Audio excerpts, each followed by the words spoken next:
चिड़िया जो है अपने बच्चे का ध्यान रखती है, बचाव करते हैं हम, जानवर भी अपना बचाव करता है, तो हम श्रेष्ठ कैसे हो गए? तो शास्त्र कहते हैं धर्महीना ते पशु भी समाना।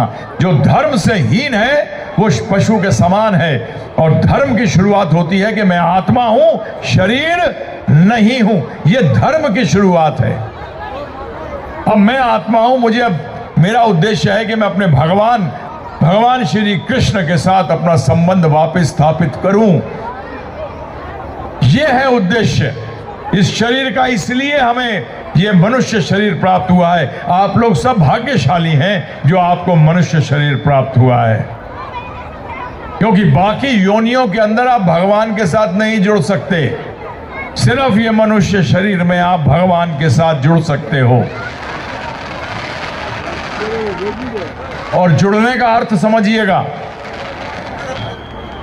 जुड़ने का अर्थ है कि भगवान की आज्ञा का पालन करते हैं तो हम भगवान से जुड़ते हैं। और इसी को आज्ञा पालन करने को ही शास्त्र भक्ति कहते हैं। ध्यानपूर्वक सुनिएगा। भक्ति का अर्थ है भगवान की आज्ञा का पालन करना। यह भक्ति शब्द का अर्थ है। उनकी आज्ञा का पालन करना ही सेवा कहलाती है, बाकी कोई चीज नहीं। अपने मन से सेवा नहीं की जा सकती। इस मनुष्य शरीर में ही हम भक्ति कर सकते हैं, और भक्ति अपने मन से नहीं होती। भगवान की जो आज्ञा है, वो उन्होंने जो हमें कहा है, वो करने से ही भक्ति प्रारंभ होती है। ऋषिकेण ऋषिकेश सेवनम भक्ति रुच्यते। कि जब एक जीव जिनका स्वामी स्वयं कृष्ण है, उनकी अपनी इंद्रियों से सेवा करता है, उसी को भक्ति कहते हैं। कलयुग के अंदर हम लोगों को ये कलयुग ब्रह्मा जी के एक दिन में एक बार आता है, जिसके अंदर की स्वयं कृष्ण आते हैं और उनके बाद स्वयं गौरांग महाप्रभु आते हैं, जो कि कृष्ण भगवान राधा रानी के भाव में हैं। हमें भक्ति सिखाने आते हैं। तो आज हम सब बहुत सौभाग्यशाली हैं, भाग्यशाली हैं, जो हम उस कलयुग में पैदा हुए जिसमें कि गौरांग महाप्रभु आए हैं।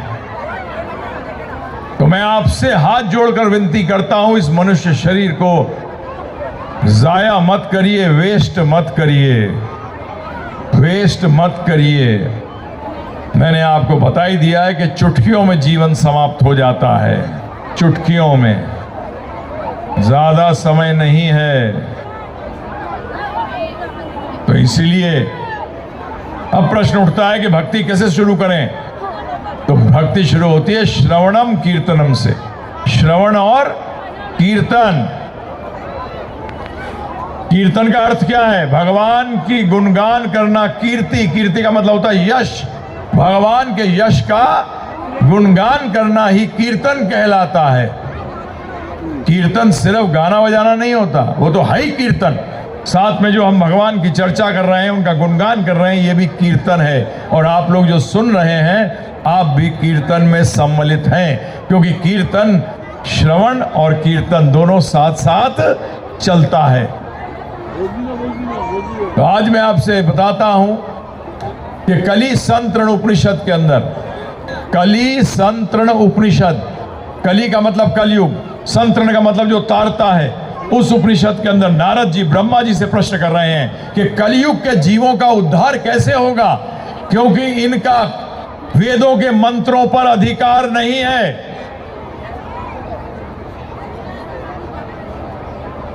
ये उस लायक नहीं है जो वेदों का मंत्रों का उच्चारण कर सकें। तो इनका उद्धार कैसे होगा?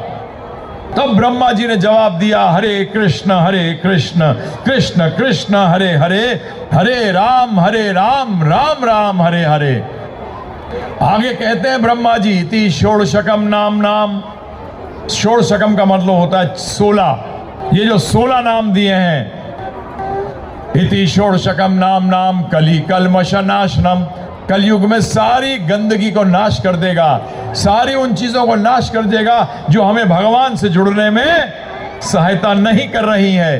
कली कलमश नाशनम ना तह परोत्र उपाया। इससे बड़ा कोई उपाय नहीं है। सर्व वेदेषु दृश्यते, सारे वेदों में दृष्टि डालने पर भी। मैं वेदों से बात कर रहा हूं, वेदों के बाहर बात नहीं कर रहा। यह कली संतरण उपनिषद के अंदर स्पष्ट रूप में आया है। तो आप सब कर सकते हैं, कभी भी कर सकते हैं, कहीं भी कर सकते हैं, किसी भी अवस्था